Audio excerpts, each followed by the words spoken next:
Барлықтарыңызға сәлем достар, менің каналыма қош келдіңіздер. Бүгін сіздерге қалампырдың емдік қасиеті туралы ақпаратпен бөлісетін боламын. Видеоны соңына дейін қараңыздар. Қалампыр кез келген үйдің ас бөлмесінен табылатын дәмдеуіш. Оның жұпар иісі мен күйдіргіш дәмінен бөлек емдік қасиеті де зор. Бұл дәмдеуішті ежелден емдік мақсатта бірнеше дертке шипа ретінде қолданып келеді. Қалампыр А, яғни бета-каротин, С, аскорбин қышқылы, токоферол, сонымен қатар В1, В2, В3, В4, В6, В9 тобындағы дәрумендерге бай, сонымен қатар оның құрамында калий, кальций, марганец, мыс, мырыш, күкірт, натрий, магний, фосфор және темір элементтерінің қайнар көзі болып табылады. Одан бөлек омега-3 және омега-6 майлы қышқылында кездестіруге болады. Осындай пайдалы әрі бағалы заттардың арқасында қалампыр халық емінде кеңінен қолданыста болатын дәрі. Халықтық емінде оны тұнба, қайнатпа ретінде қолданады.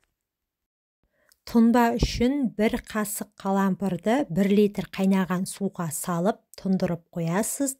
Шамамен жарты сағат өткен соң, тұнбаны сүзіп алып, ем ретінде қолдануға болады. Екінші қайнатпа үшін 1 шай қасық қалампырды 1 литр суға салып, отқа қоясыз. Қайнауға жеткенде отты бәсеңдетіп 5 минуттай қайнатасыз. Белгіленген уақыттан соң қайнатпаны сүзіп алып, шыны ыдысқа құю керек. Қалампыр қандай дертке дауа болады? Ауыз қуысы ауруларын емдеуге қабілетті. Нақтырақ айтатын болсақ, ауыз уылғанда, кәрес түскенде, ауыздан жағымсыз иіс шыға бастағанда қалампырдың көмегіне жүгінесіз. Ол үшін, яғни ем үшін 1 тал қалампырды аузыңызға салып 15 минуттай шайнайсыз. Емді 1-2 рет қайталағаннан кейін ол нәтиже береді. Тамаққа тәбетіңіз тартпаған кезде де 1-2 дана қалампырды шайнасаңыз, тәбетіңіз ашылады. Емді тамақтанудан жарты сағат бұрын жүгініңіз. Қан қысымыңыз түсіп кетсе де аузыңызға дереу қалампырды салыңыз. 1-2 дана қалампырмен 10 минуттың ішінде қан қысымын қалпына келтіресіз. Тамағыңыз ауырып бастағанда, ангина кезінде, без қабынғанда қалампыр тұнбасының көмегіне жүгініңіз. Күніне 2 рет тамағыңызды шайсаңыз, аурудан тез арыласыз. Қалампыр майы денедегі жарақат пен іріңді бөртпенің ізін қалдырмай жаза алады. Ал майды дайындау үшін 100 мл зәйтүн майы мен 10 грамм дәмдеуішті араластырасыз.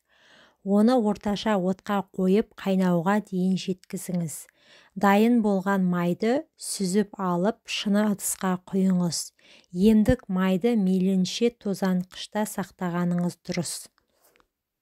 Буын ауруларын да қалампыр майымен емдеуге болады. Алдымен майды қыздырып аласыз, сосын ауырған орынға сіңдіріп жағыңыз. Сыртынан жылымен орап 5-10 минуттай тынығып жатыңыз.